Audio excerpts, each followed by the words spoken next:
You're listening to WooSox Insider, presented by your Worcester Red Sox.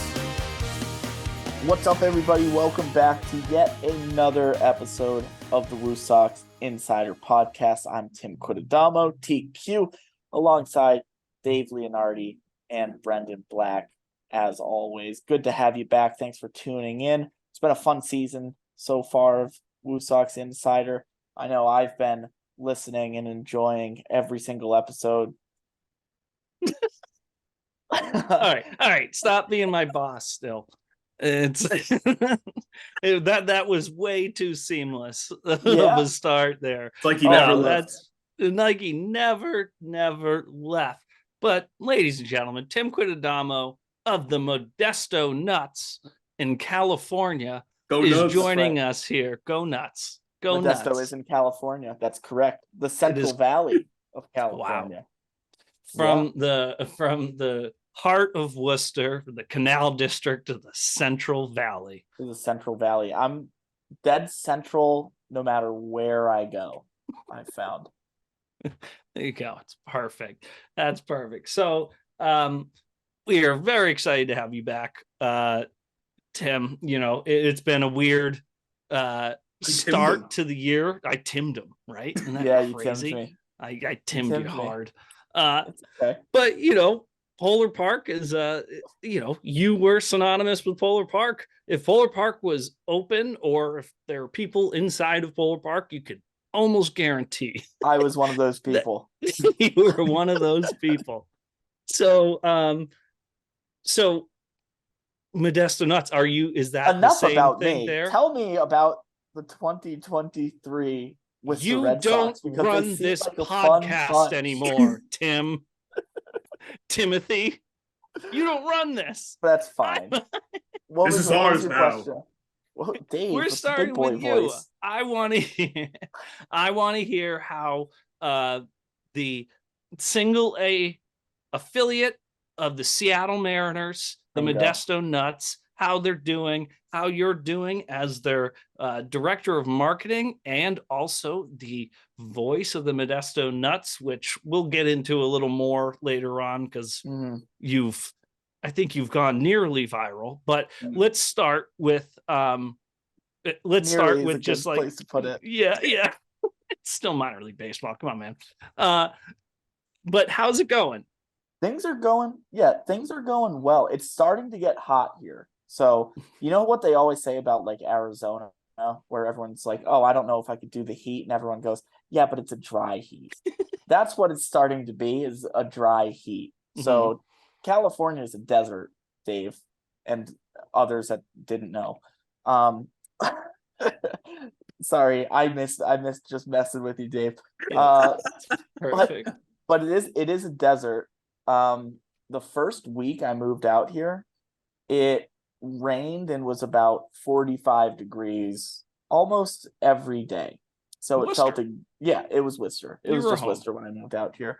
So it took me moving out to California to end the drought, apparently.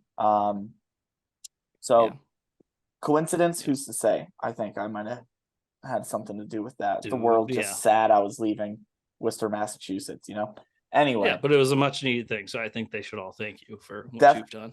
Thank you for your service. Yeah, thank you. That's what I was looking for. We can wrap this up now, right?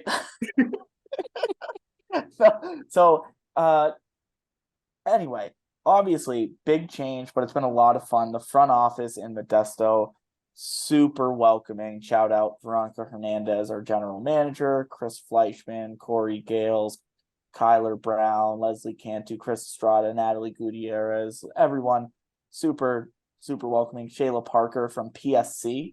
We also had PSC. That was pretty fun. The first week I was there. So our Pro Sports Catering, for those who don't know, Pro Sports Catering. Yep.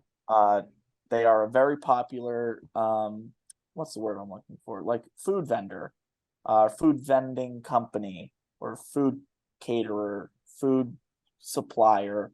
I don't know, concessionaire. All of the above. Synonyms. They're very popular in sports, as you could have imagined, especially in professional sports, pro sports. catering. Kind of what they do. Anyway, Shayla Parker, who is fantastic, was jumping off of a call with Pro Sports Catering, just like nationwide. They have a women in leadership like discussion or Zoom call, I think monthly, something like that. So she was on the call a little bit early, so she's catching up with some of the other women in Pro Sports Catering, and a couple of them were Amanda Winters, who we all know and love from Polar Park, and Alexandra Lilly, who again we know and love from Polar Park. So Shayla was telling them like, oh, we just had a new director of marketing start. He's also going to be our broadcaster. It goes by TQ, and of course they knew who I was, and they didn't know I was out in Modesto, which is hilarious because kind of just up and left in their mind. But that was cool to kind of make me feel like I was home for a little bit, for sure. And then we just got cooking right away. So started late February. Our home opener, I should say, was April 11th. We've played 12 home games so far. We have a 2-week homestand starting tomorrow at the time you're listening to this. Oh, there you go. Against the Fresno Grizzlies, and then against the San Jose Giants. So Fresno Grizzlies, single A affiliate of the Colorado Rockies. San Jose Giants, single A. San Francisco Giants, obviously. But it's been a whirlwind so far. I've been learning a lot about some of the marketing side and business side and sales side that I wasn't really exposed to as much in Worcester, because AAA, naturally, you have a bigger front office staff, so other people are around to take care of it, be a little bit more specialized. But it's been a lot of fun so far, learning a lot with a great front office and a great crew. So what is it exactly that you do when you go into the park on a day-to-day basis? If you could just give people kind of like a run through of your normal day, game day and non-game day. Yeah, so a little bit of meetings, just getting on the same page with everybody. And then for the most part, I am organizing our different like social media campaigns, email blast campaigns. What ads are we gonna like boost on social media and promote? Reaching out to other like media outlets and seeing if we could make a trade deal happen where they have a video on our video board and we have an ad in their newspaper every week. That's probably like the simplest way to put it. They get a little more complicated with some of the other organizations, but just reaching out, trying to spread the good word of the Modesto Nuts and what we're doing at the ballpark, and then seeing how we can help community businesses in the area as well and work together with them, whether we're having them come out and table on our concourse for a special theme night, or if it's a food vendor, having them out on like our Copa nights, or returning to Los Alebrijes de Modesto, which is like the spirit animal. If you've seen the movie Coco, you know, the dog turns into the spirit animal. It's a spirit animal basically, which is pretty cool. Shout out Coco, great movie. Heart-wrenching. Yeah, definitely heart-wrenching. So that's kind of like my director of marketing responsibilities, other than working together with our community relations manager, our production manager, and our digital content manager to make sure that we have the content to push out, that our sponsors are all happy with our video board show when they come to the ballpark, and that we're active in the community, engaging with organizations and donating like signed baseballs, helmets, bases, bobbleheads, you name it, to different organizations that have like an upcoming charity raffle or something coming up. So that's the day-to-day on the marketing side. I'm also doing the game notes, which Cooper Boardman, very, very big shout out to Cooper Boardman, because the template for the game notes with the nuts are obviously called the Nuts notes. That is pretty intense, and the template for it was on a hard drive that is missing somewhere in Modesto. So Cooper came and missing in clutched at Modesto. That's a it's a script. That's a movie. Just go That's a ahead. soap Yep, opera. go on. Yeah, That is just a soap give opera. me an executive producer credit and a 10% cut. You guys can just go ahead and make that yourselves. We can work out the details later. But Yeah, we'll see. so it was missing. So Coop came in clutch, sent me the template for the WooSox notes that he sends out before every game. Has all the stats information on every player, how they're playing in the last couple of weeks, what their longest hitting streak is. Last day they hit a home run, their last 11 appearances if they're a pitcher. Just really stat heavy stuff that helps out broadcasters, both myself and whatever visiting broadcaster, or if the team's on the road, helps out their broadcaster when I send it over to them. So Coop came in clutch, so I didn't have to build an entire notes template from scratch. So shout out Booper Cordman. Love you, appreciate you. Good old Boop. Yeah. But yeah, so I'll do that, and that's kind of my broadcast prep when the team's playing at home. Just watch BP if I can, and then do the notes, print everything out, sit up in the booth, and call a ball game. Can't So beat on that, how- right? How different is it now being someone that asks if content is ready and making sure that it is from the different respective departments for this community relation engagement? It feels weird. I'm not exactly sure I'm any good at it right now. So I've only been in the position for 3 months now. I'm someone who wants to help out in any way I can too. So if someone slammed on other projects and we need something to go out for a campaign, like I can just whip up a graphic real quick and put it out. So sometimes that'll get in the way of some of the other stuff that I should be doing for sure. But that's the minor league life, right? Is just seeing where the rope pulls you in the game of tug and war that is baseball season, where you play almost every day. Yeah, that's so with that, I know that your role is different from where it was at Polar Park. And you're now at, if I'm not mistaken, John Thurman. That's right. Yeah. JTF. I have it right up on a screen right here because 2023, man, dual monitor. Yeah, Crazy. pretty crazy.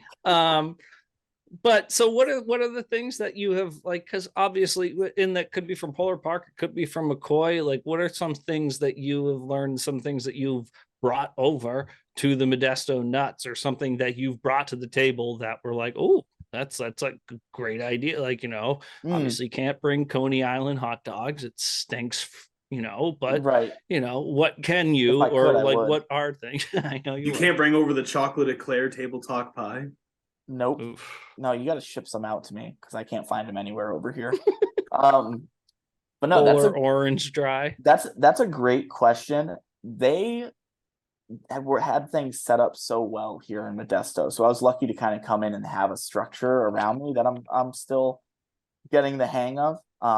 But I mean, there's some things like kids run the bases is a staple in minor league baseball everywhere. In Modesto, we actually do a dog night every Thursday, so once a week, just like Worcester does now. But Pups and Pints, presented by Bark and Michelob Ultra. Nice.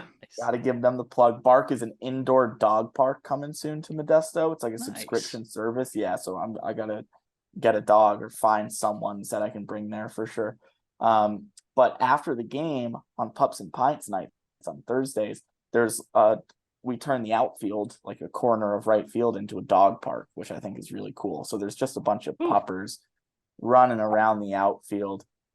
I know what you're thinking. Groundskeeper loves it. Shout out Alan Jones. First thing I was thinking was, wow. Loves it. He's a big dog guy though, and also like the most charismatic groundskeeper you've ever met. It's ridiculous. But yeah, so we have a dog park on the field, and I remember a conversation came up at the beginning of the year where it was like, okay, what amount of time do we want to let people like bring their dog out? And then the argument came up about like putting a clock up, which is something that we talked about in Worcester when Dr. Charles Steinberg and others created Sunset Catch on the Field, where it was, how do we balance making sure people aren't overstaying their welcome, which they're always welcome.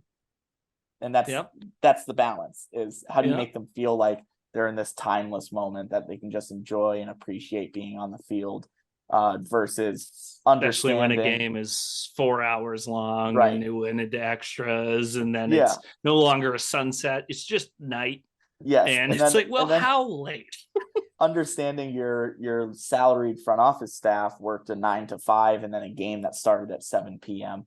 And then your game day staff, it's a school night. A lot of the concessionaires and some of the ticket takers and security and ushers, What are like you gonna they're high school kids looking for a summer job, so they came to John Thurman Field, and making sure that we're getting them home on time and not wearing them out with so many hours of work. So we ended up deciding on letting everyone get out onto the field before 1:00 and then just seeing where it goes. If we feel like we need to have a clock up there to gently push people out, we put it up there, don't say anything about it, which was something that Dr. Steinberg kind of emphasized, that gentle push, I'll say. But really the emphasis, you can start to bring the music down a little.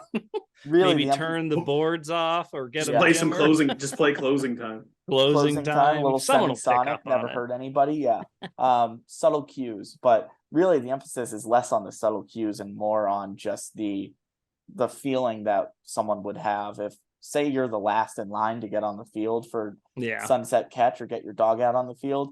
And when you get there, you see the clock has already ticked down 4 minutes of the 20 you were allotted. Yeah, that's brutal. It makes you just worry. It makes you panic instead of making you relax and enjoy the experience, which is why you do the promotion in the first place. So I would say just kind of that makes it a lot easier. And that's always a fun conversation to have with others in the front office who felt that way anyway. But just making sure to kind of bring that fan experience and try to make it like a Disney World of minor league baseball. Speaking of relaxing and enjoying the experience. Nice segue. What? Nice segue. Keep going. When you're calling games now, when you're watching baseball, how do you get used to just kind of like talking to an audience that you can't necessarily see? And do you feel like you're kind of almost are like narrating to yourself? That's a good question. There are definitely times over the course of a 6-game series that you're spending 3 hours a day sitting in a room alone talking, that you just start feeling like you're taking crazy pills.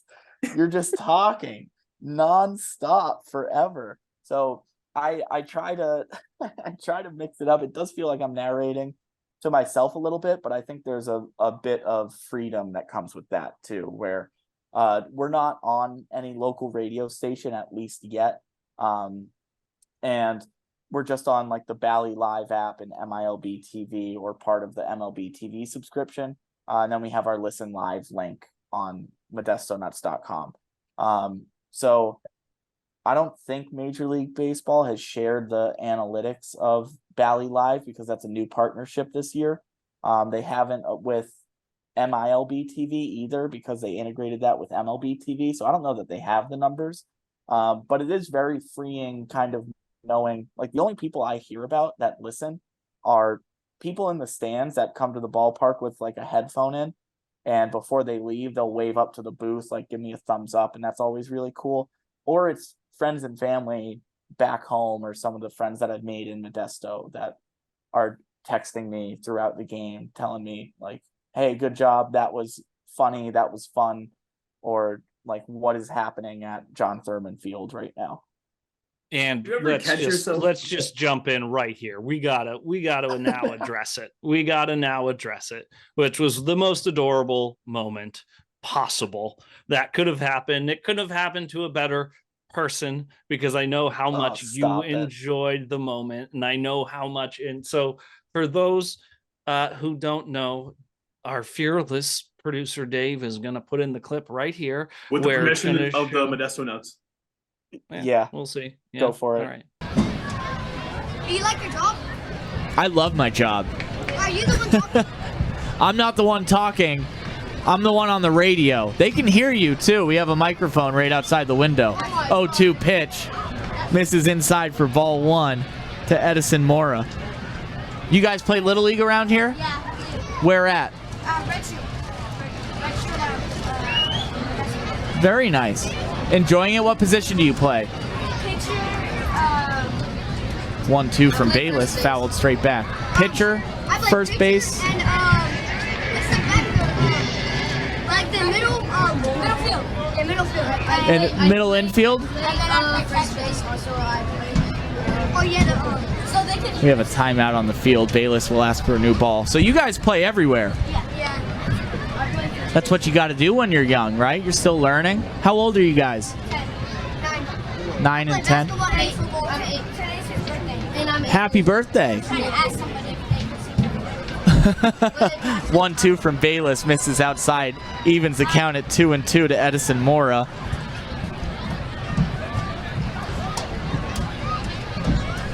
Always nice to see some kids out enjoying a ball game. Watching future stars of the San Francisco Giants. And Cool. Nice.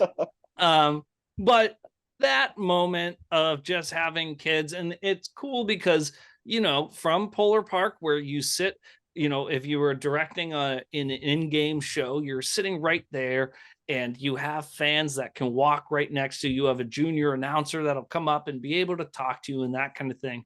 But I don't know what the setup is in Modesto at John Thurman Field. I don't know how it is, but the clip is TQ calling a game, and then all of a sudden, these couple of kids, you can just tell that they are in the midst of their glory days of Little League baseball. Yeah, and they are sitting there and they're going, this is the coolest thing I've ever seen. They are professional baseball players right here. We can run around this stadium wherever we want. And then all of a sudden, we're like, hey, who's this guy?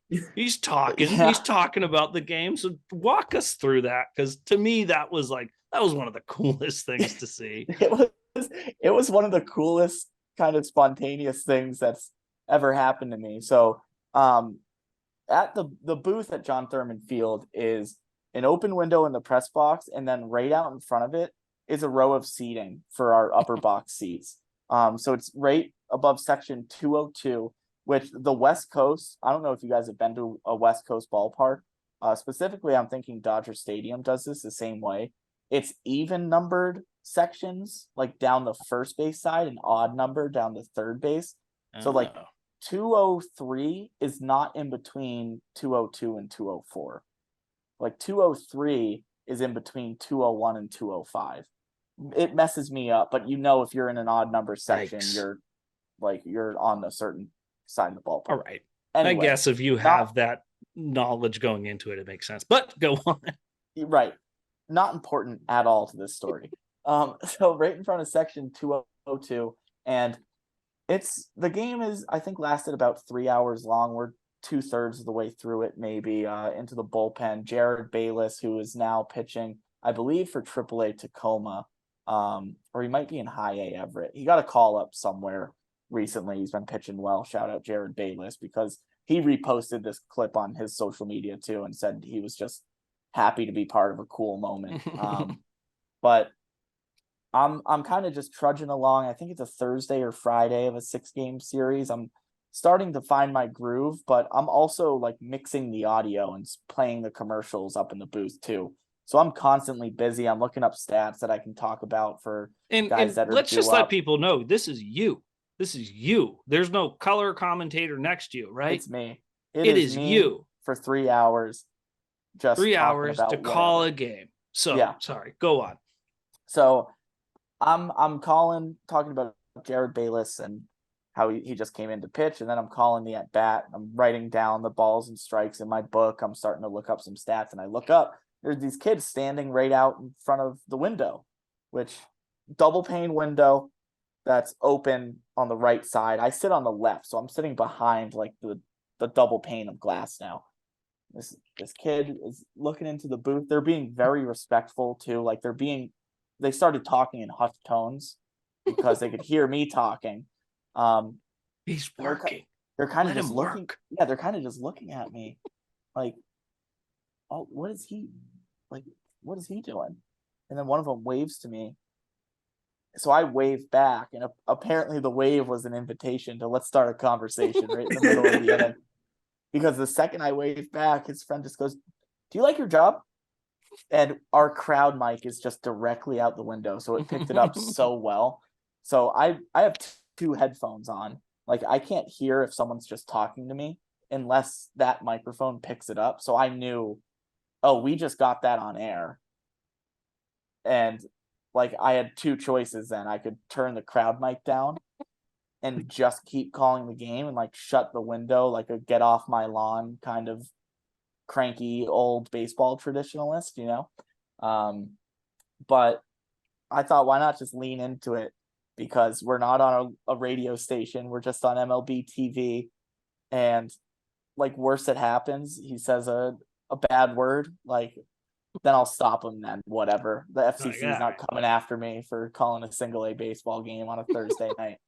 So just started engaging with them and said, like, yeah, I love my job. They were wondering if I was the PA announcer. And when it's great, you can't hear it too well, but I told them, like, no, I'm not the guy you're hearing. And I gestured like this, like around the ballpark. Obviously you couldn't see that. I was like, I'm not the guy you're hearing, but I'm the guy talking on the radio. And like, our broadcaster's actually a microphone right outside, so they can hear you. And you hear one of the kids just like kind of turn to his friend, so it's a little bit quieter than when he asked me if I like my job, and he just goes, "Oh my God," the second that I tell him that we picked that up and they can hear him. And then what else did they hear? Yeah, we just started chatting throughout the inning. So they played Little League in the area. It was one of their birthdays. They were 9 and 10 years old, played all over the place, pitcher, catcher, middle infield. Some of them played outfield.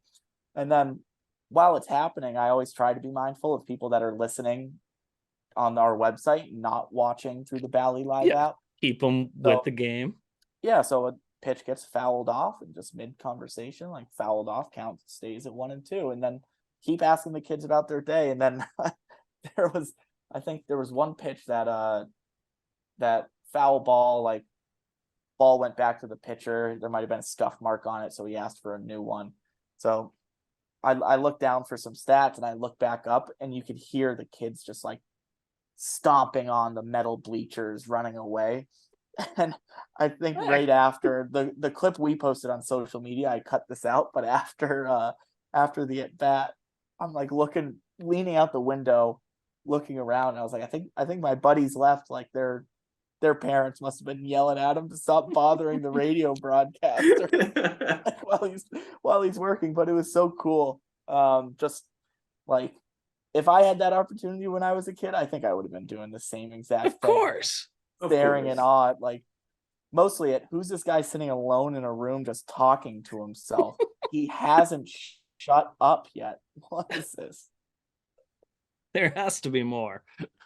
Yeah. But you know, I think there's that look of, it's funny because you know, you have the headset on, you have the microphone that's going in front of you, so that immediately they're like, well, you know, he's talking into a microphone, he's probably a big deal.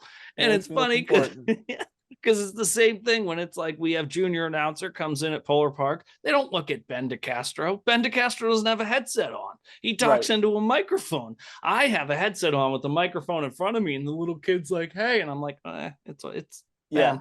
It's over here. Like, he's this guy." They're like, "Hey, busiest guy in the room. Let me bother you for a second."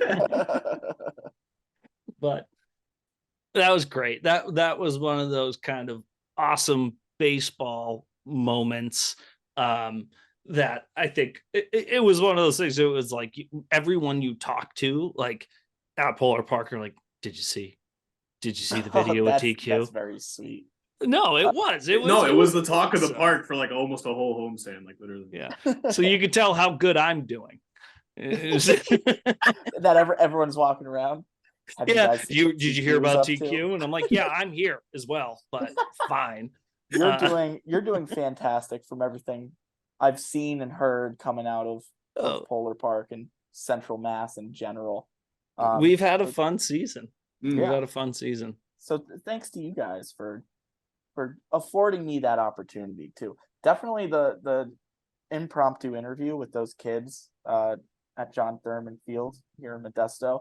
That for sure was like the moment where it kind of clicked for me. Like, yeah, you made the right choice. You had to find somewhere you could broadcast every game and have kind of these silly moments happen. And like, I love that stuff. You just got to lean into the silly moments. We had another one where we do birthday parties all the time at the field. A kid who celebrates their birthday party can throw out the first pitch, and then they have just a party and like some cake with all their friends. And a balloon got away from the birthday party, and a little red balloon, like you couldn't have scripted it any better. A little red balloon just slowly rolling across the outfield from foul territory in the right field corner all the way to the visitors bullpen, which is in play down the left field line. And a reliever for the Stockton Ports went to like grab it and get it off the field, and it just bounced off his hands and like rolled away. I think Stockton made closer to the sewer. Yeah, I think Stockton made like 15 errors in that series too. They got swept by the Nuts. So I was just cracking up and basically was like, nothing can go right for Stockton right now. Yeah. Like they can't even get a balloon off the field. But there have been some really cool moments. So that first interview with the kids made it a little bit easier knowing that I left my hometown and the AAA affiliate of my favorite baseball team. Don't tell any of my bosses, but it'll always be the Red Sox before the Mariners. Close second for the Emso. But that made it feel like, yeah, you made the right moves. You're in the right space. Yeah, it's it's a crazy thing because, like, you know, the season goes on, it marches on, everything keeps going on, but what you and Dylan have set up for us at Polar Park is, you know, I mean, there's not a better launching pad that we could have had to just build upon what you guys have done. I don't know if you know this, but we have mascot races. Yeah. They have begun. I love it. They have begun. begun. Winless. That little round Smiley must be winless. That little round oaf. There's no way he's won a race. So I think we've had 3 or 4. I think it's 4, and Roberto's 4-0. 4-0 for Roberto the Rocket. He's a rocket. And like there's been attempts at cheating, and there has been, you know, ways to try to like take it over, but Roberto has absolutely just dominated in that rocketed sense. Past the competition. Nice, Dave. Yeah, good one, Dave. Great job. So I think Smiley's move might be to tuck the extremities inside and just start rolling. But obviously Elliot Lindstrom and the WooSox grounds crew do such a great job that he probably wouldn't go anywhere. Such a flat playing surface. Yeah, it's tough. It's tough. Do you guys have any at the Modesto Nuts? Like, what is your favorite on-field promotion that you guys have there? We have some good ones too. Leslie Cantu, our community relations manager, she is our promo team manager too. So she MCs our games and runs a lot of them. My favorite one so far is we had a pie eating contest, which like you can't really do with people because it's a choking hazard, huge legal responsibility. But it was a Pups and Pints night, and it was a pup cup pie. So it was just whipped cream in a little pie, and there was this little tiny chihuahua. Can't do humans. Can't use humans. The dogs. There was this little tiny chihuahua facing off against like this Ridgeback. It was just a huge dog named Duke. And Duke lost. Like name. Duke had everything going for him. He had the size. It was the same size pup cup too, but it's not the size of the dog in the fight. It's the size of the fight in the dog, you know. And Duke went down, which was tough to see. But he still got some scratchies on his way back home as a loser, you know. And that was mid inning or like in between innings. In between innings, right up on the home dugout. It was awesome. Love it. Fantastic. It's amazing. That is we there's been a couple of different things, mascot races. There's an Oregon at Polar Park I now. saw the Oregon. Shout out 212 Consulting Group and Josh Greenstein for getting that thing hooked up. What a Shout legend. out Josh The wizard, Greenside Josh. and 212 Consulting to getting everything set up. To getting all the audio, visual elements of everything when you go to Polar Park. Yeah. Unbelievable. It's sounds pretty cool. from the videos I've seen. I can't wait to be back there. I might have to have one of you or Dr.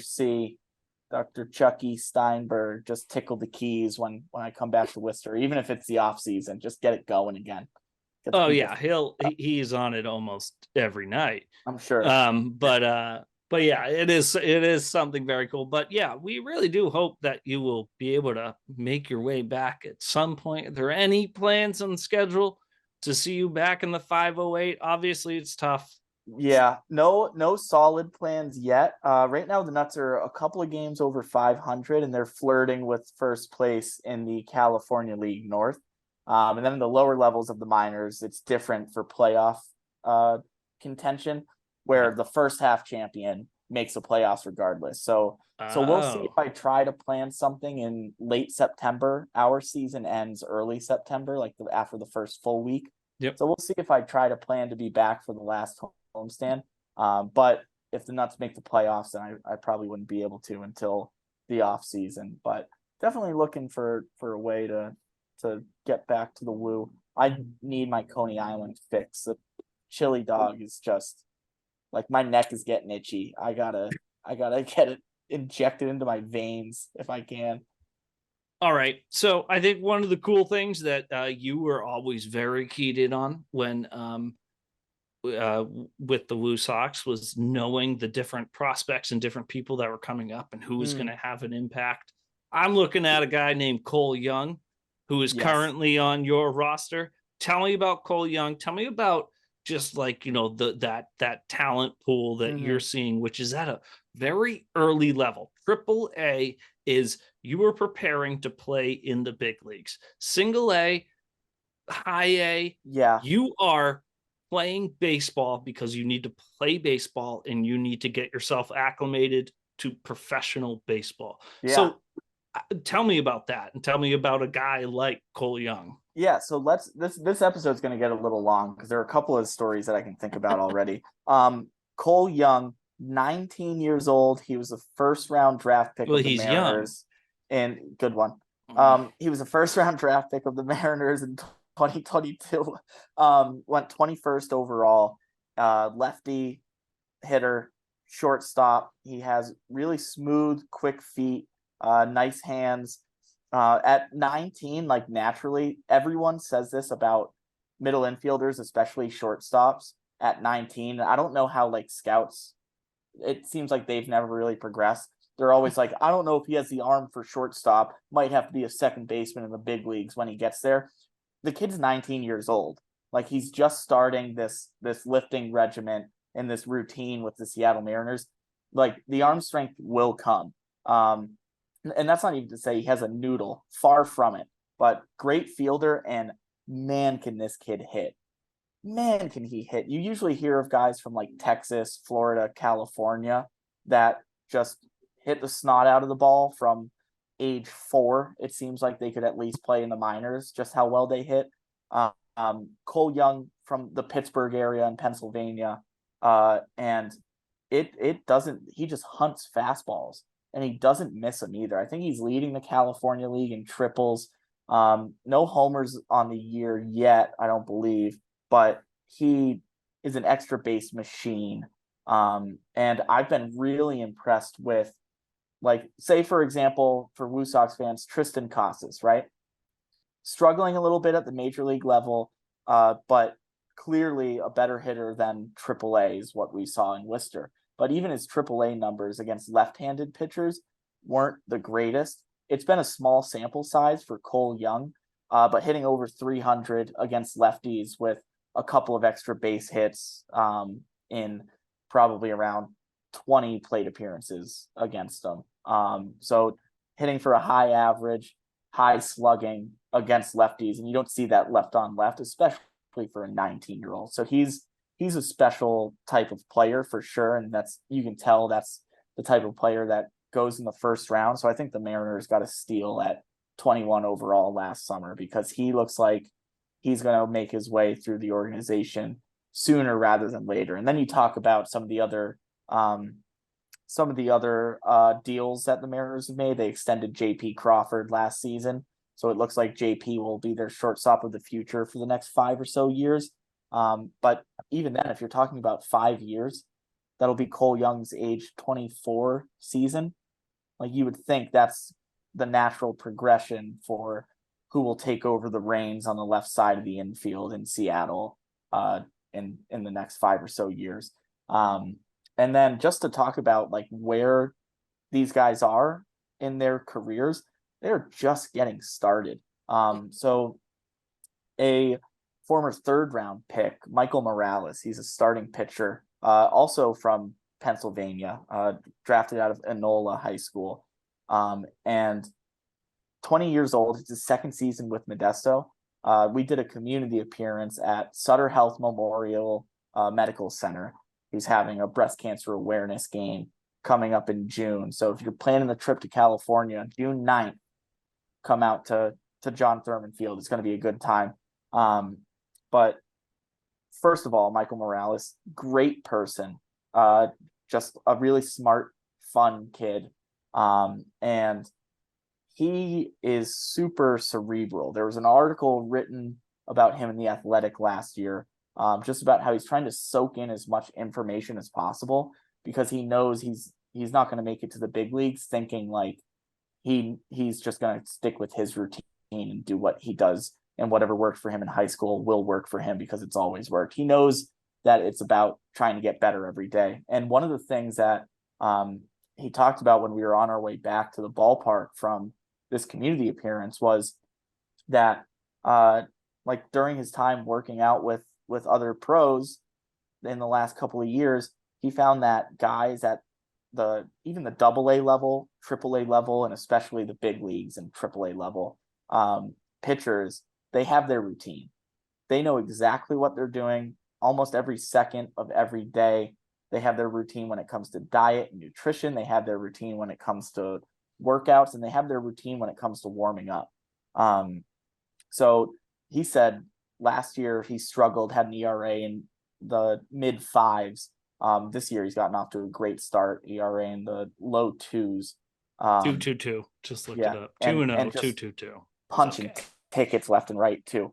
Thanks for the assist there, Brendo. But one of the things he said, which I thought was really cool, is he was like, I'm still trying to figure out what type of a pregame routine works for me. He's like, that's something I never really thought of, because you're playing in high school and it's fun and you're playing with all your friends that you grew up with, and you're just going out there shoving on the mound. He said, in here, you have to, like, you can't let the highs get too high and the lows get too low, because there will be tough stretches and there will be stretches where you're just dominant. He goes, and it's just a matter of finding the routine and trying to get in the right headspace. And then we talked about how some of the best outings of his career, he said he threw a horrible bullpen warming up before, and some of the worst outings of his career, he felt like his stuff was just on point. He was hitting like every spot with every single pitch, putting it wherever he wanted to, and just kind of the pressure that puts on you mentally, where you're in the bullpen, say you've been having a tough year and you're just hitting every spot with every pitch. There's a lot of movement, and you're tunneling well in the bullpen before the game. But say you've been having a bad season, you start to put pressure on yourself. Like, I have to be on tonight because I feel like all my stuff is there. So if I'm not on tonight, it's just going to add to what's already been a rough year.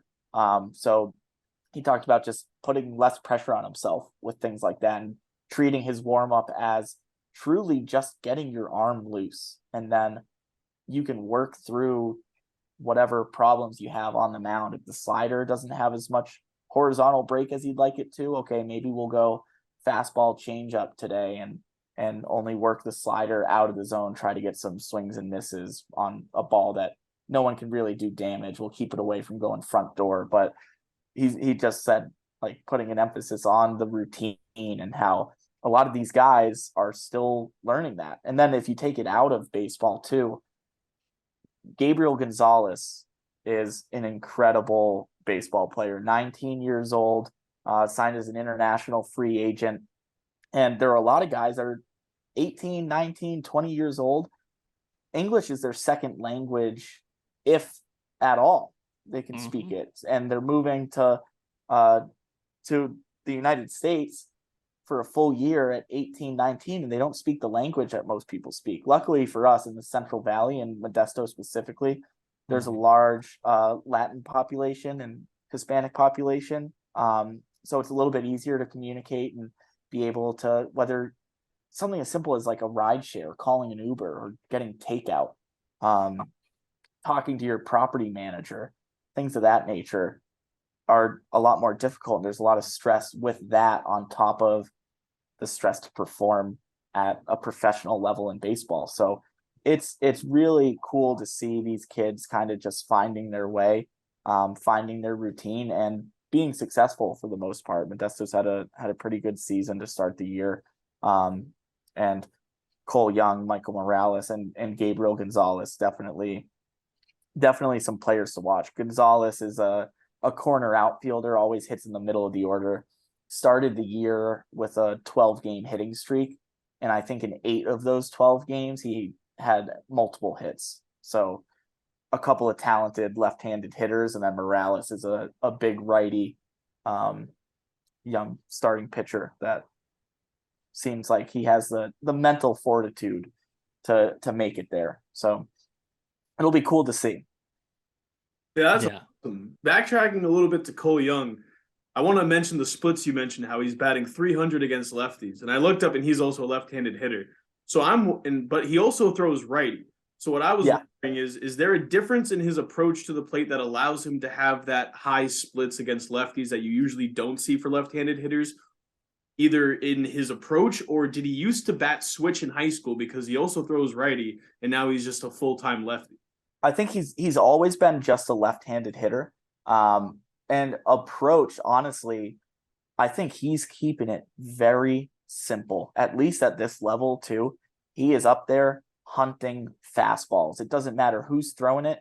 If it's flat, it looks fat to him, and he is just gonna swing at fastballs. I've seen him face some lefties where they start him with a front door slider and he just spits at it even though it's a strike.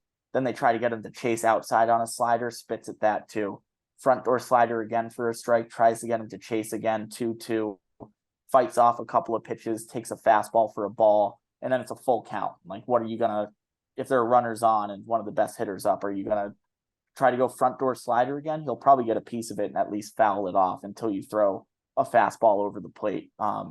So I don't think he necessarily changes his approach at all. He seems like a guy who kind of keeps things as simple as possible, where he's a quiet kid too. He is very just workmanlike, where he is there to be a professional baseball player. He's going to get his lifts in. He's going to eat right. He's going to hunt fastballs, and he's going to play great defensive shortstop. And that's what he's going to do. He's going to have fun doing it, but he's not necessarily someone as open to talking about kind of finding their routine or talking about their struggles or successes as someone like a Mike Morales would be. But it's pretty cool. And that's been the tale with baseball players throughout time, right? That's what makes it such a beautiful sport, where in football, most everyone is kind of a rah-rah guy and out there looking forward to hitting someone. In baseball, you have so many different personalities that it doesn't really matter what personality, any type of personality can work really well and have great success. Just depends on someone being comfortable and confident in their own skin. Yeah. And I think, I mean, you're talking about a guy like Mike Morales who, like, you know, and this is just a quick little look into like his history thing. And like you said, high 5 ERA in his first season with Modesto, over 120 innings. And now, you know, this year he's got 24 innings pitched. He's 2-0 with a 2.22 ERA. And as much as, you know, as a pitcher and as like a competitor, you can look at those 2 years and go, this one is way better than the last. What you're doing as you're preparing, as you're going through the minor leagues, is you're testing everything. Yeah. You could have the worst ERA, you could let up the most bombs you've ever let up, but that's because you're trying to figure out how to throw your new circle change that you've never Right. thrown before, and all these different things. So it's really tough to like just, like once you get to the big leagues, that's when you can really look at, especially at pitcher stats, where you can look at a pitcher stats and go, okay, he can pitch or he can't. And like, even then, it's like you got to give him a little bit of time to settle in and everything. But in the minor leagues, you are always being twisted in different directions because you've got a coach who's teaching you how to, you've held your fastball the same way that you've held your fastball your entire life. And you were the best player in your college team. You're the best player. You've got your number retired in high school, Right. like all these type of things. And I think that's one of those really big like parts of it that people don't really take into consideration, is that they are the best at what they were. They were probably the best athlete in their school, whether it was basketball, football, or baseball, or hockey, or whatever it was. And now you are playing on a team and you seem like a small fish in a very big ocean, and you don't know how to like get your way to the top. And I think it's like really cool because, we've dealt with some really awesome players who have been very humble and very appreciative of where they are and all that kind of stuff. So, and I think at the single A level, like you probably see a lot, like, you can get a very early judgment on those players, whether or not, again, they're 19 years old. So, but like, that's like really awesome to hear about a guy who is 19 and is so dedicated to his craft already, or is trying to figure that kind of stuff out. So I think you've seen two very different, but it's minor league baseball. So people can be like, it's all the same. It's like, no, you are in like two different like areas of minor league baseball. Yeah. So I find that very interesting. It's the same as any job, the first year you're doing it, I don't think anyone's expecting you to do the job at the highest level. It's your first year doing it. So yeah, I think you put it in a great way of they're the best athletes and best players for every team they've played on up to this point. And now it's a matter of trying to learn some new things, shedding some of the old habits and routines that you have in the name of this is something that, it might make my numbers a little bit worse than if I stuck with a straight fastball, but I'm going to try to throw this four-seamer with some arm side run because my numbers might be worse this year, but it's going to pay off years down the line and get me to where I want to go. So yeah, it's cool stuff. Baseball is just cool everywhere, man. That's awesome. Talking a little bit, I just want to segue into this real quick before we wrap up the episode. What I really want to know is when you're calling games, do you ever catch yourself replicating broadcasters you've looked up to and listened over the years, or catch yourself using any kind of, the strikeout? Can you believe it? Accidentally quoting anybody or anything? I try to avoid catchphrases at all costs. I spoke at a career day at an elementary school last Friday at Sinclair Elementary School in Ceres, California, which is just 10 minutes south of Modesto. And one of the kids asked, which this is like a kid in third or fourth grade, and one of the kids asked, like, do you put on a broadcaster's voice when you call games? Which is stuff that we talked about it in my journalism classes at Emerson College. And I was like, that's pretty cool. A 9-year-old is asking this question. I don't put on a broadcaster's voice, and I try not to emulate anyone at all, because if you want to listen to Don Orsillo, Matt Veskurgeon, you'll listen to those guys. You're not tuning into me. So if you want to hang out, listen to a baseball game with me, come chill. Like, let's have a good time. I will say the one thing I probably have stolen, because I listened to it growing up forever, and I just love the way it sounds. I have Luna. No, I have taken Dio's By Way of the K. He's the only one I think I hear say that.